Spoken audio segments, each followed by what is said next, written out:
Hi, I am Vidyut. Welcome to Ghost Tutorials. In this lesson, you can learn parts of speech in English.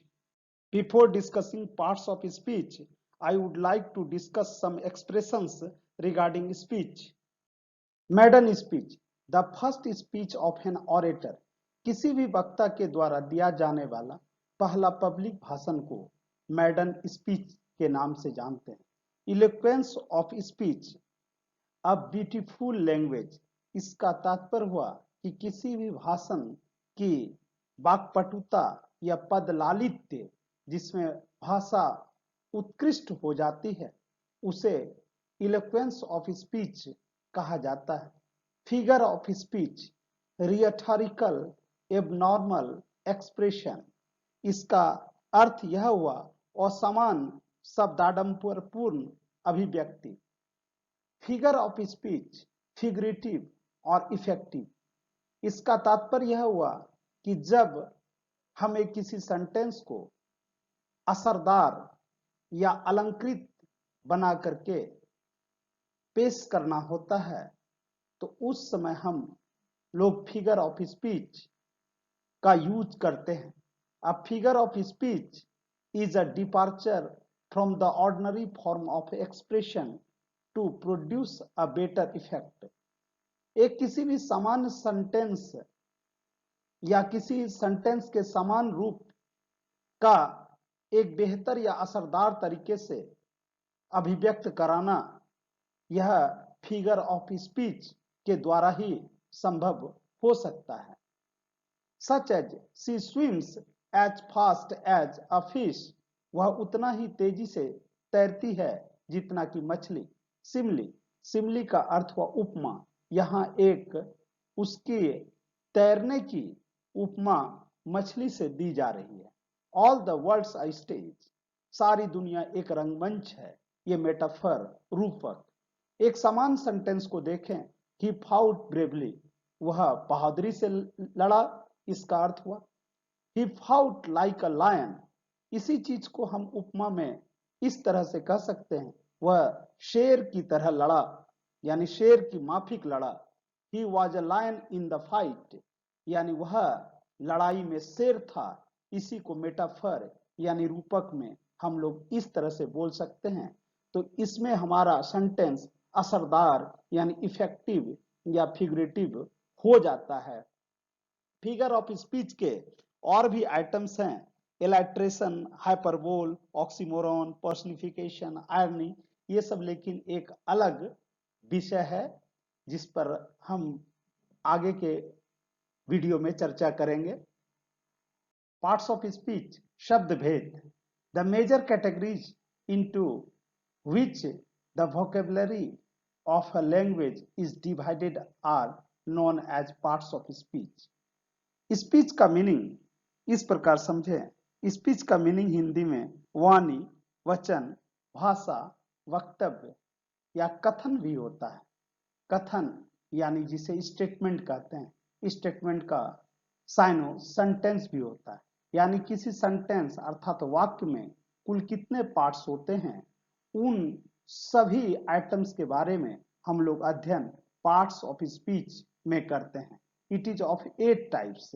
इसके 8 भेद होते हैं. Noun यानी संज्ञा, pronoun सर्वनाम, एडजेक्टिव विशेषण, वर्ब क्रिया, एडवर्ब क्रिया विशेषण, प्रेपोजिशन संबंध सूचक अव्यय, कंजंक्शन संयोजक अव्यय, इंटरजेक्शन विस्मयादि बोधक अव्यय. Noun, noun is a naming word. नाम बताने वाले शब्द को नाउन यानी संज्ञा कहते हैं. Such as Narendra, boy, crowd, honesty, sugar. Here Narendra is a proper noun, boy is a common noun, crowd is a collective noun, honesty is an abstract noun, and sugar is a material noun. Now look at these words. Person, Ram, Ram is a person. Place, Patna, Patna is a place, Patna एक स्थान है या जगह. Pen, thing यानी a pen is a thing. इसका तात्पर्य हुआ कि कलम एक वस्तु या चीज है कोई. Quality, honesty is a quality यानी ईमानदारी एक गुण है। कंडीशन यानी दशा अथवा अवस्था। इलनेस यानी बीमारी एक दशा होती है। अब इन सेंटेंस को ध्यानपूर्वक देखें। Ram is an intelligent boy. इस सेंटेंस में दो नाउन है, एक राम और दूसरा boy. Patna is the capital of Bihar. Patna Bihar की राजधानी है। इस सेंटेंस में तीन नाउन है, पटना, कैपिटल और Bihar. The pen is costly. कलम कीमती है। इस सेंटेंस में एक नाउन है, pen. The crowd is gathered on the road. इस सेंटेंस का अर्थ यह हुआ कि भीड़ सड़क पर इकट्ठी है। इस सेंटेंस में दो नाउन है, एक क्राउड और दूसरा road. Honesty is the best policy. ईमानदारी सर्वोत्तम नीति है। एक ऑनेस्टी और दूसरा पॉलिसी। इस सेंटेंस में दो नाउन है। Sugar is sweet. चीनी मीठा होता है। इस सेंटेंस में एक नाउन है, शुगर। आगे के वीडियो में हम लोग नाउन चैप्टर में इन डिटेल इसके टाइप पर चर्चा करेंगे। Pronoun. Pronoun means for a noun यानी संज्ञा के लिए। The word which is used instead of a noun is called pronoun.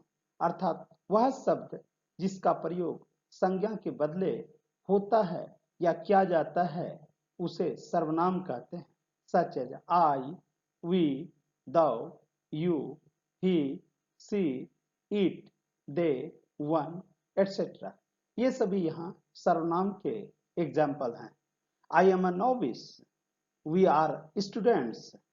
Thou art ill. यहाँ ये thou ये क्लासिकल यानी आर्केइक या एंशियंट इंग्लिश है जो आजकल प्रचलन में नहीं है, लेकिन यदा कदा कॉम्पिटिटिव एग्जामिनेशन में पूछ ही लिया जाता है। और इस सेंटेंस का यहाँ मीनिंग हुआ तू बीमार है। You are my sister. इस सेंटेंस में यू प्रोनाउन है। He is a leader. She is a beautiful girl. They are soldiers. One should obey one's parents. किसी भी व्यक्ति को अपने माता पिता की आज्ञा माननी चाहिए। यहाँ वन प्रोनाउन है, instead of, in लिeu of, on behalf of.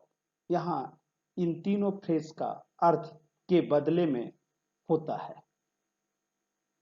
Adjective means विशेषण। An adjective is a word used to qualify a noun और प्रोनाउन।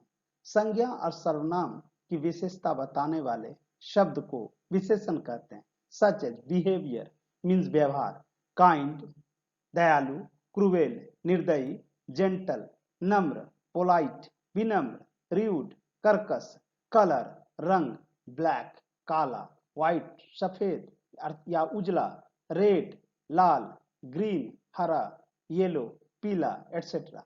कंडीशन मीन्स दशा, गुड अच्छा, बैड बुरा, न्यू नया, ओल्ड पुराना, क्लीन साफ, डर्टी गंदा, फीलिंग एहसास, हार्ड यानी कड़ा, सॉफ्ट मुलायम, ड्राई सूखा, वेट भींगा, हॉट गर्म, क्वालिटी गुण मीन्स ट्रू सत्य, फॉल्स असत्य, डिफिकल्ट कठिन, इजी आसान, इंटरेस्टिंग आनंददायक या मनमोहक अर्थात रुचिकर, शेप आकार, राउंड गोलाकार, स्क्वायर वर्गाकार, सर्कुलर वृत्ताकार, फ्लैट चिपटा, रेक्टेंगुलर आयताकार।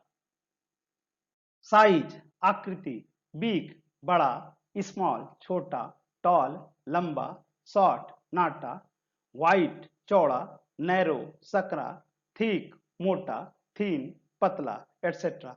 टेस्ट स्वाद, स्वीट मीठा, सावर खट्टा, बीटर तीता, सॉल्टी नमकीन etcetera. General impression of a person और थिंग, नाइस सुंदर, प्रीटी सुंदर, ब्यूटीफुल खूबसूरत सुंदर, great pleasant etcetera. Delhi is a big city. समान अर्थ में यह समझें कि एडजेक्टिव कैसा, कैसी, कैसे का आंसर प्रोवाइड करती है या आंसर देती है। जैसे Delhi is a big city, Delhi कैसी नगरी है, तो इसका अर्थ यहां सेंटेंस के माध्यम से स्पष्ट हो रहा है कि दिल्ली एक बड़ी नगरी है। तो Delhi is a big city, here big is an adjective. That road is wide, वह सड़क कैसा है, तो वह सड़क चौड़ा है। तो वाइड, वाइड यहां विशेषण हुआ। दिस लेन इज नैरो, यह गली कैसी है, तो यह गली सकरी या तंग है। तो यहाँ नैरो ये विशेषण एडजेक्टिव हुआ। सुगर इज स्वीट, सुगर चीनी कैसा है, तो चीनी मीठा है या मीठा होता है, यहाँ स्वीट एडजेक्टिव हुआ। लता इज अ मेलोडियस सिंगर, लता कैसी गायिका है, तो लता एक कर्णप्रिय गायिका है, यानी लता एक मधुर गायिका है। तो melodious, here melodious is an adjective. Narendra Modi is an eloquent speaker, Narendra Modi एक सुस्पष्ट वक्ता हैं। तो यहाँ एलोक्वेंट एक विशेषण हो गया। इट्स अ नाइस वीडियो, यह वीडियो कैसा है, तो यह वीडियो नाइस यानी सुंदर है। आई होप आपको आज का यह टॉपिक अच्छा लगा होगा। नेक्स्ट वीडियो में मैं वर्ब और एडवर्ब पर डिस्कस करूंगा। यदि आपको मेरा यह वीडियो पसंद आया हो तो लाइक, शेयर और सब्सक्राइब करें और बेल आइकन को प्रेस करना ना भूलें। Stay home, stay safe. Thanks.